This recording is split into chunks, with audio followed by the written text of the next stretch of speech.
हमारे ब्रह्मांड की शुरुआत एक असाधारण घटना से हुई थी। वैज्ञानिक इसे बिग बैंग कहते हैं। सोचो, ब्रह्मांड का सारा पदार्थ और ऊर्जा एक छोटे से बिंदु में सिमटा हुआ है। फिर कल्पना करो कि वह बिंदु अकल्पनीय बल से फट गया।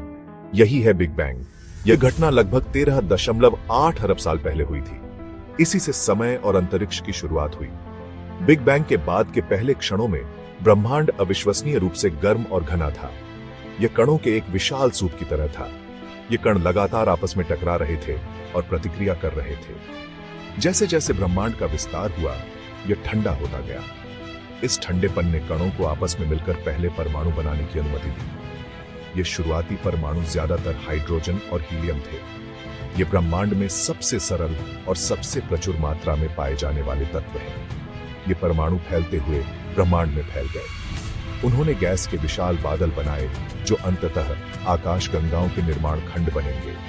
बिग बैंग आधुनिक ब्रह्मांड विज्ञान की आधारशिला है। यह हमारे ब्रह्मांड के बारे में कई टिप्पणियों की व्याख्या करता है। इनमें ब्रह्मांड का विस्तार, कॉस्मिक माइक्रोवेव बैकग्राउंड रेडिएशन और हल्के तत्वों की प्रचुरता शामिल है। जैसे जैसे ब्रह्मांड का विस्तार और ठंडा होना जारी रहा, गुरुत्वाकर्षण ने एक महत्वपूर्ण भूमिका निभानी शुरू कर दी। गुरुत्वाकर्षण ने पदार्थ को घने क्षेत्रों में एक साथ खींच लिया। इन क्षेत्रों ने लाखों वर्षों में अधिक से अधिक पदार्थ को आकर्षित किया। आखिरकार पदार्थ के ये झुंड आकाश गंगाएं बनाने के लिए पर्याप्त रूप से विशाल हो गए। आकाश गंगाएं तारों, गैस, धूल और डार्क मैटर का विशाल संग्रह हैं। वे विभिन्न आकार और आकार में आते हैं। कुछ आकाश गंगाएं हमारी अपनी मिल्की वे की तरह सर्पिल आकार की होती हैं। अन्य अंडाकार या आकार में अनियमित हैं। इन युवा आकाश गंगाओं के भीतर गुरुत्वाकर्षण ने पदार्थ के वितरण को आकार देना जारी रखा। गैस और धूल के घने बादल अपने ही भार के नीचे गिर गए। ये ढहते हुए बादल तारों का जन्म स्थान बन गए। आकाश गंगाओं के निर्माण ने ब्रह्मांड के विकास में एक महत्वपूर्ण चरण को चिह्नित किया। इसने कणों के अपेक्षाकृत एक समान समुद्र को संरचना और जटिलता से भरे ब्रह्मांड में बदल दिया। आकाश गंगाओं के गैस और धूल के बादलों के भीतर तारे पैदा होते हैं। ये बादल, जिन्हें निहारिका कहा जाता है, ब्रह्मांडीय नर्सरी की तरह है। गुरुत्वाकर्षण इन निहारिकाओं में गैस और धूल को एक साथ खींचता है। कोर अविश्वसनीय रूप से गर्म और घना हो जाता है। जब कोर एक महत्वपूर्ण तापमान पर पहुंच जाता है तो परमाणु संलयन प्रज्वलित हो जाता है। हाइड्रोजन परमाणु हीलियम बनाने के लिए फ्यूज हो जाते हैं। यह ऊर्जा बाहरी दबाव बनाती है जो गुरुत्वाकर्षण को संतुलित करती है। एक तारा पैदा होता है। तारे कई आकार और तापमान में आते हैं। कुछ छोटे और ठंडे होते हैं, जबकि अन्य बड़े और गर्म होते हैं। किसी तारे की विशेषताएं उसके द्रव्यमान पर निर्भर करती हैं। बड़े तारे छोटे तारों की तुलना में अधिक चमकीले जलते हैं और उनका जीवन काल छोटा होता है। तारों का जन्म एक सतत प्रक्रिया है। यह पूरे ब्रह्मांड में आकाश गंगाओं में होता है। ये तारे आकाश गंगाओं और ब्रह्मांड के विकास में महत्वपूर्ण भूमिका निभाते हैं। वे भारी तत्वों का निर्माण और फैलाव करते हैं, ग्रहों के निर्माण को प्रभावित करते हैं और आकाश गंगाओं की संरचना को आकार देते हैं। आकाश गंगाएं स्थिर वस्तुएं नहीं हैं। वे निरंतर गति में हैं, परिक्रमा कर रही हैं, घूम रही हैं और एक दूसरे के साथ बातचीत कर रही हैं। गुरुत्वाकर्षण उनके आंदोलनों को नियंत्रित करता है, उन्हें एक ब्रह्मांडीय नृत्य में एक साथ खींचता है। कभी कभी आकाश गंगाएं टकराती हैं। ये टक्कर शानदार घटनाएं हैं जो लाखों या अरबों वर्षों तक चल सकती हैं। जब आकाश गंगाएं टकराती हैं तो उनके तारे, गैस और धूल आपस में क्रिया करते हैं।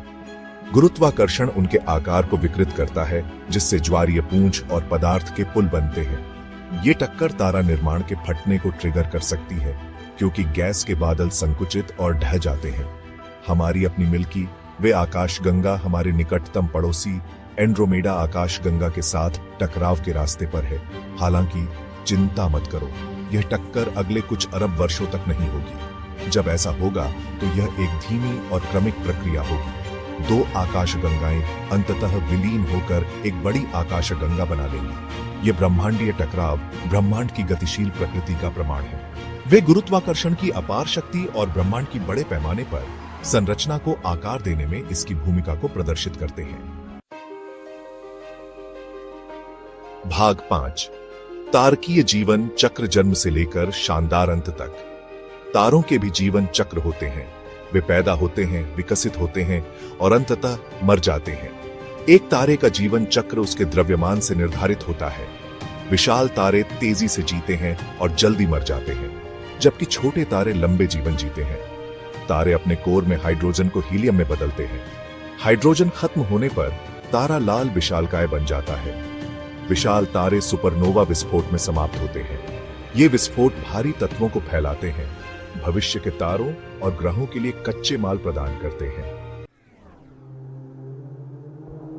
भाग 6, डार्क मैटर, ब्रह्मांड का अदृश्य हाथ। खगोलविदों ने देखा है कि आकाश गंगाएं उनके द्वारा देखे जा सकने वाले पदार्थ के आधार पर जितनी तेजी से घूमनी चाहिए, उससे कहीं अधिक तेजी से घूमती है। इस अवलोकन से पता चलता है कि आकाश गंगाओं में जितना हम देख सकते हैं, उससे कहीं अधिक द्रव्यमान है। इस अनदेखे द्रव्यमान को डार्क मैटर कहा जाता है। डार्क मैटर एक रहस्यमय पदार्थ है जो प्रकाश या विद्युत चुंबकीय विकिरण के अन्य रूपों के साथ परस्पर क्रिया नहीं करता है। यह ब्रह्मांड में लगभग 75% पदार्थ बनाता है, जबकि हम डार्क मैटर को सीधे नहीं देख सकते हैं। हम इसके गुरुत्वाकर्षण प्रभावों के माध्यम से इसकी उपस्थिति का अनुमान लगा सकते हैं। डार्क मैटर आकाश गंगाओं के निर्माण और विकास में महत्वपूर्ण भूमिका निभाता है। इसका गुरुत्वाकर्षण आकाश गंगाओं को एक साथ रखने और उनकी संरचना को आकार देने में मदद करता है। यह ब्रह्मांडीय वेब को भी प्रभावित करता है, तंतुओं और रिक्तियों का विशाल नेटवर्क जो ब्रह्मांड की बड़े पैमाने पर संरचना बनाता है। डार्क मैटर की प्रकृति आधुनिक खगोल भौतिकी के सबसे बड़े रहस्यों में से एक है। वैज्ञानिक इसकी संरचना और गुणों के बारे में सुराग खोजने के लिए सक्रिय रूप से खोज कर रहे हैं। भाग 7, डार्क एनर्जी, ब्रह्मांड का त्वरित विस्तार। 1990 के दशक के अंत में खगोलविदों ने एक चौंकाने वाली खोज की। ब्रह्मांड का विस्तार तेज हो रहा है। यह खोज अप्रत्याशित थी, क्योंकि गुरुत्वाकर्षण को विस्तार को धीमा करना चाहिए था। इस त्वरण को समझाने के लिए वैज्ञानिकों ने डार्क एनर्जी के अस्तित्व का प्रस्ताव रखा। डार्क एनर्जी ऊर्जा का एक काल्पनिक रूप है जो पूरे अंतरिक्ष में व्याप्त है। ऐसा माना जाता है कि यह ब्रह्मांड के विस्तार के देखे गए त्वरण के लिए जिम्मेदार है। डार्क एनर्जी डार्क मैटर से भी ज्यादा रहस्यमयी है। इसकी प्रकृति और गुण अभी भी बहुत कम समझे जाते हैं।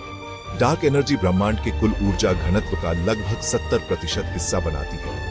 इसका प्रभाव केवल सबसे बड़े ब्रह्मांडीय पैमाने पर ही ध्यान देने योग्य है। डार्क एनर्जी की खोज का ब्रह्मांड के भाग्य के बारे में हमारी समझ पर गहरा प्रभाव पड़ता है।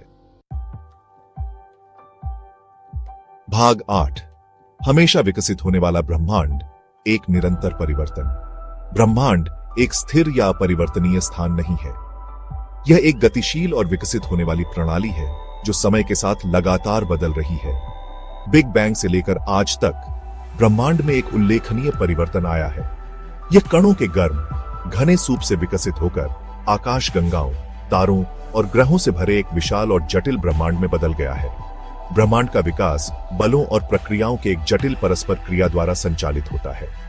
गुरुत्वाकर्षण पदार्थ को एक साथ खींचता है, जबकि परमाणु संलयन तारों को शक्ति प्रदान करता है। डार्क मैटर आकाश गंगाओं की संरचना को आकार देता है और डार्क एनर्जी ब्रह्मांड के त्वरित विस्तार को गति देती है।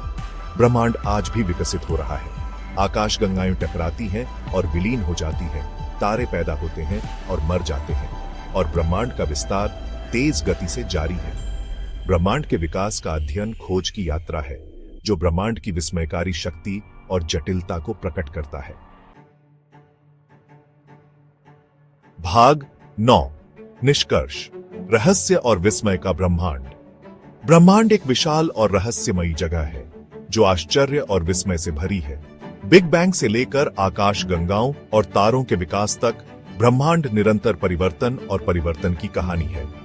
जबकि हमने ब्रह्मांड के बारे में बहुत कुछ सीखा है, अभी भी बहुत कुछ खोजा जाना बाकी है। डार्क मैटर, डार्क एनर्जी और ब्रह्मांड के अंतिम भाग्य के रहस्य वैज्ञानिकों को उत्साहित करते रहते हैं और खोजकर्ताओं की नई पीढ़ियों को प्रेरित करते हैं। ब्रह्मांड का अध्ययन खोज की यात्रा है। ब्रह्मांड में हमारे स्थान को समझने और उस ब्रह्मांड के रहस्यों को उजागर करने की खोज जिसे हम घर कहते हैं।